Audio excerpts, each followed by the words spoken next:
I have to work 3 times as fast as I did back in 1995 to make maybe $70,000 a year in commission. Now think about that for a minute. That's crazy. That's crazy. You have to be so dialed in. You have to have everything working for you. Your parts, and especially parts now, with everything, all the shortages and stuff going on. You need about 300 hours worth of work in process at all times, 250 to 300 hours.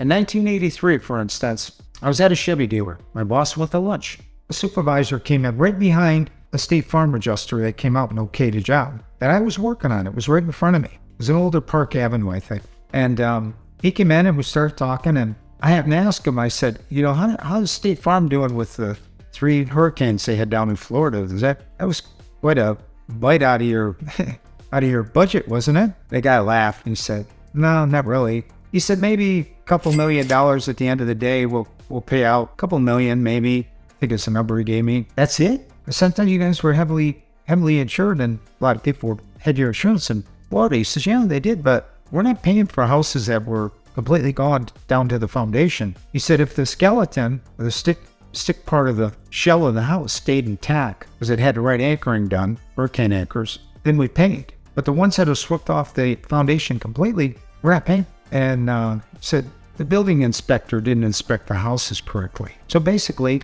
a bunch of people that thought they had insurance ended up getting it stuck to them because nobody ever told them that, hey, you better make sure your house has hurricane anchors in it or we're going to void your policy. So now they're sitting with a slab, a mortgage payment, no insurance, no house, got to go find another place to live. Do you think for a minute insurance company cared? I can tell you right now, they don't. They don't care about you and I. This is how sad it is. Now, I went on to ask him again because about that time, they were getting in trouble for using aftermarket parts coming out of Taiwan. They were crash tested. They call CAPM, which stands for the fact that they put those parts on a car and run it into a wall to see how it holds up. And they got into trouble and got sued because a lot of people were injured in cars that had those parts on them because they didn't hold up to the accident like an OEM part or original equipment part would. So I said, well, that was a pretty big lawsuit too, wasn't it? He goes, yeah, but you know what? We're going to drag that thing out about 20 years. And by then, most of the people will be either dead or forgot about it. He says, we won't pay out much on that. He said,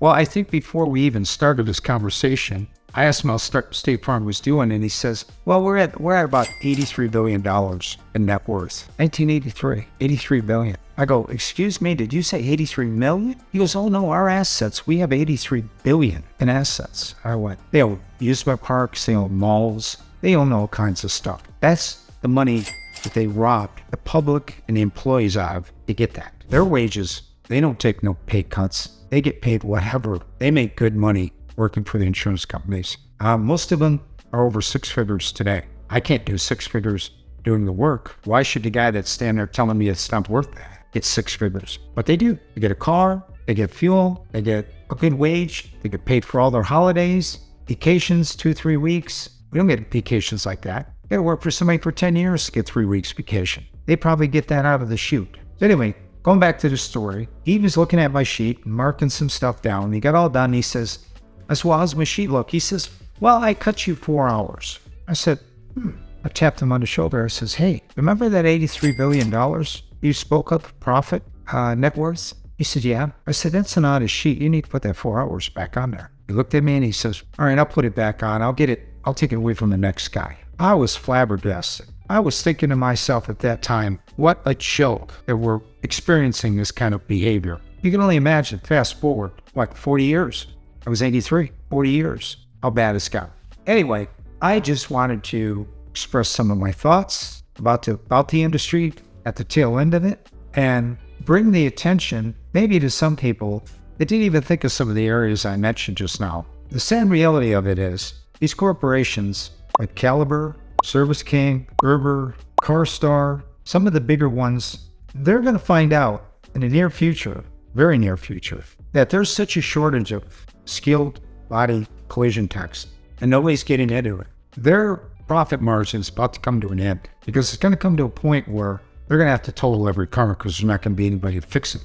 And I don't know what that's going to do to the insurance rates, but Nobody is going to work in this trade for what is paid today. I have to work 3 times as fast as I did back in 1995 to make maybe $70,000 a year in commission. Now think about that for a minute. That's crazy.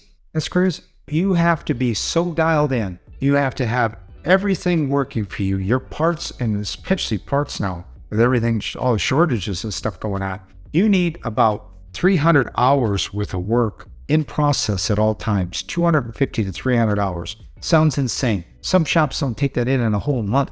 But if you don't have 5 or 6 cars lined up that you can jump from one to the other as parts come in, to cycle them through, to get them in the paint line, get them back. Hopefully you got all your parts by then, the trim pieces, put the car back together, just to get a paycheck. So now, insanity and chaos at the same time. And I don't know of anybody that's going to sign up for this. I'll be honest with you. Even if the parts situation gets better, which I don't think it ever will, I think that the car industry and the car manufacturers just don't really care about this side of the business anymore. Their vision is somewhere else. And so what they can do is, unless they get the best price on getting that part made, they will hold off for that price. They're also, the people making that part, which are 2nd and 3rd tier companies, will say, listen, we're not setting up for that unless you order 500, 1,000, 2,000, I don't know what the number is, 100, because it's not worth it for us to retool for 5 or 6 parts. So guess what happens? You wait on a list. They call it back order. There's no back order. It's called they don't want to pay the freight to get 20 parts made at a time. They don't want to pay to ship 20 parts at a time. They want to ship a truckload at a time so they can get a discount. And, I guess you can't blame them at the end of the day, but it just suffocates this business. People now are waiting months. I could have cars for 5-6 weeks for a repair that used to be done in 1 week. And, once the customer runs out of a rental car, it's out of pocket. They're still paying their insurance.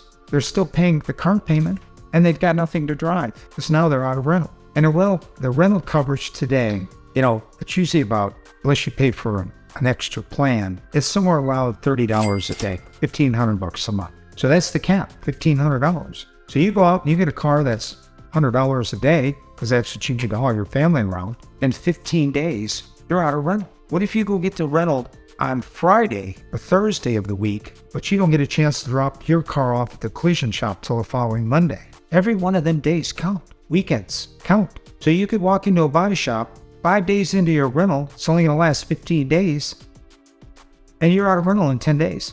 And you're screaming at the shop, hey, how come my car's not done? We can't get the parts.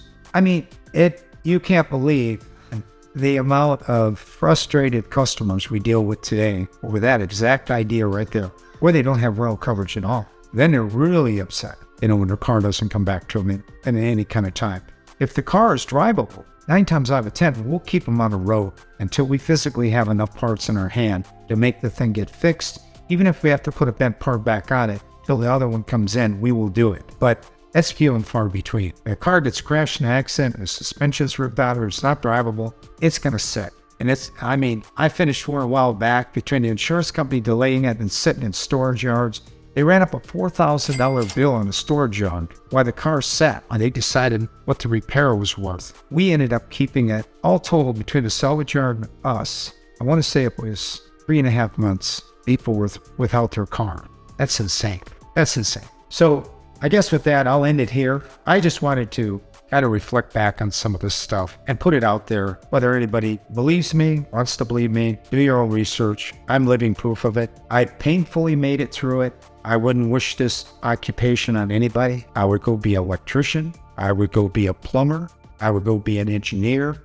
I'd go be something that is not going to lose money because the insurance company is dictating what we're worth, which we're skilled trade artists. I create art every single day on these cars. And the people that own them and what they paid for them, they expect it. When they don't see it, they're not going to take their car. So there's no shortcutting on our side. We still have to do a quality job at record speed just to make a living. And I am so glad I'm at the end of my career, because these people that have been in, that are in it, that are, like so the people I'm with at the shop I work with 10 years, and they think they're going to make it to retirement in this. I don't see it happening. I really don't. Because, when you're getting $17 an hour to go work at Chick-fil-A, getting paid $24 an hour to do what we do, 20 to 24, I've even had a dealership here offer me $18 an hour. I said, you gotta be kidding, right? They said, no, that's what we pay. Well, that's what happens. They get people that are not qualified at $18 an hour. And they come in and they destroy people's cars. And then the dealership has to pay somebody else to fix them. And they go through this cycle over and over. Same people cycle from one shop to the next shop to the next shop, leaving disasters behind them every time. Why? Because they're going to make the money before they worry about the quality of the job. I've never felt that way. If I wouldn't get in something that I built and drive it down the road myself, put my family in it, I don't care about the money. I care about making the vehicle safe. And I'm here to tell you that as time goes on, that's not going to be the case. It's already happening, and it's unfortunate, but you can't blame the technicians every time. You got to blame the fact that inflation and what it costs to support your family today, you're going to do what you have to do to support them. That's the bottom line. And in that, I'm going to close. Thanks for watching today.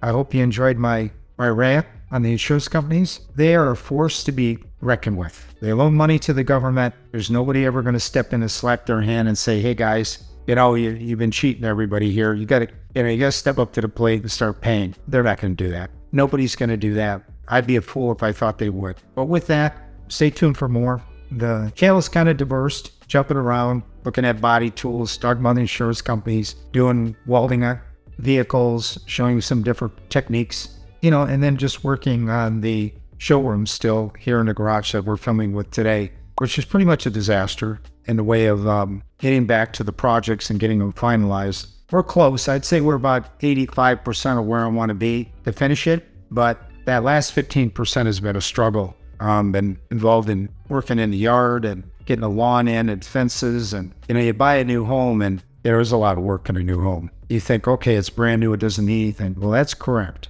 but there's always something that has to be done in the beginning, like lawns, fences, drainage issues, trees to be trimmed, driveways to be put in, storage buildings to be put in. I mean, it just goes on and on. But anyway, I thank you for watching the channel.